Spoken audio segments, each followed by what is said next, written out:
Hello everyone, this is Darin Martineau here with ProMagicArt.com, and in today's podcast I'm going to share with you part of my Surreallusion system and the master keys of the Surreallusion system.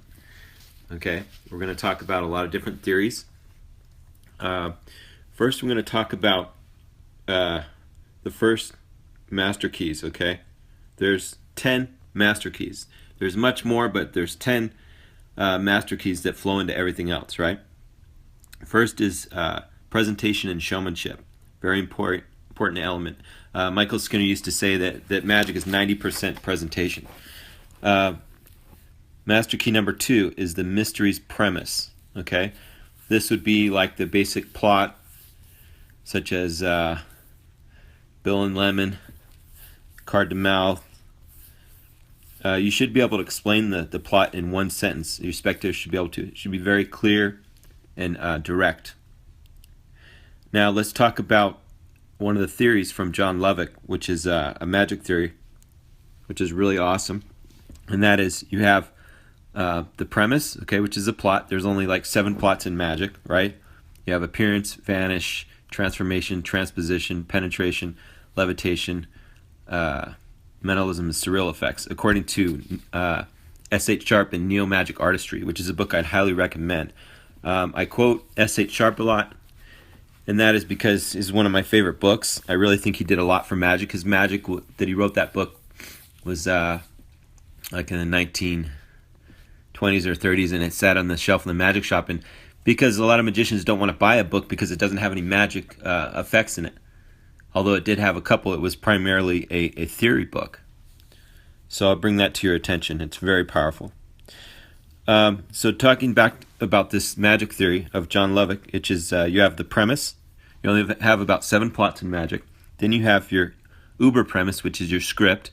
Okay, if you refer to it as patter, that's the wrong way. Because not only are there laymen, but there's also laymen and magicians, because there's a lot of magicians that don't understand these esoteric terminology and such.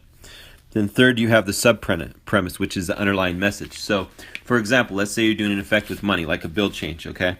$100 bill change. A classic created by Roger Klaus.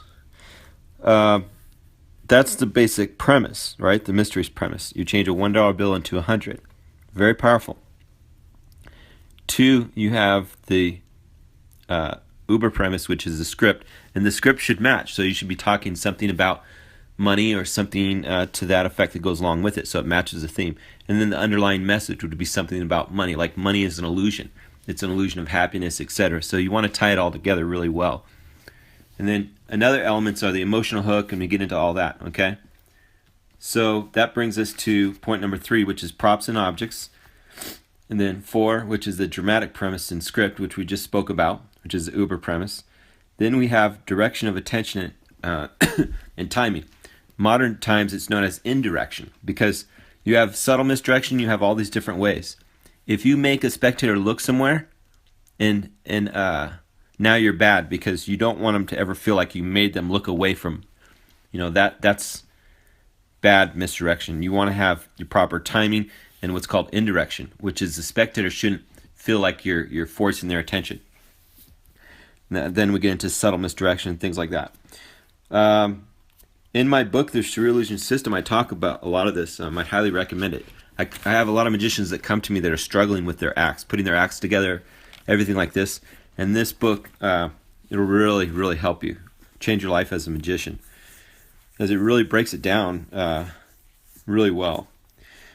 The next point is master key number 6, which is what we're talking about, and that is routine magic and the arrangement and structure. It also has to do with the creation of magic, because when you're creating your magic, you want to have not only the structure, but you want to have the psychological structure. What are the spectators thinking about? What's going through their mind? For example, after the effect, when they backtrack, like you just did a cups and balls and you did the final load, the last thing they backtrack to is that you're dipping in your pockets, so you don't want that. That's where you want something called time delay misdirection, which is if it's the last thing they backtrack to, they want to backtrack to the cup was empty, and I examined the cups, everything like that. Okay. Point number, master key of the Surreallusion system, point number 7, or master key 7. that is technical mastery, and it also includes dramatic ability, histrionic ability, and acting skills, showmanship skills such as blocking, everything like this. So technical mastery does not mean just your technique, okay? It means your choreography, if you have dancing or if it's an illusion act, whatever, down to if it's your choreography of motion and your close-up, where you have economy of motion and you have your naturalness, okay? Which brings us to point number 8, which is naturalness and grace. And this should tie into your personality. And point number 9 is style and theme. This also has to do with the sub-premise, okay? The sub-premise is the underlying message of your show, okay? Which we'll get into in other podcasts. Number 10 is character development and the atmospheres of magic. There's a part of that as well. So I hope you enjoyed this podcast and apply this to your magic structure. If you'd like to find out more, if you'd like to get over 58 free magic tutorials, head on over to promagicart.com, also known as magicsecretslive.com, and join the free level where you can go in and you can get access to the free tutorials, and you can see what the curriculum is. You can't access the paid levels, but you can see the names of the curriculum that I'm putting together, over 500 Master Magic tutorials. Thank you very much. Have a great day.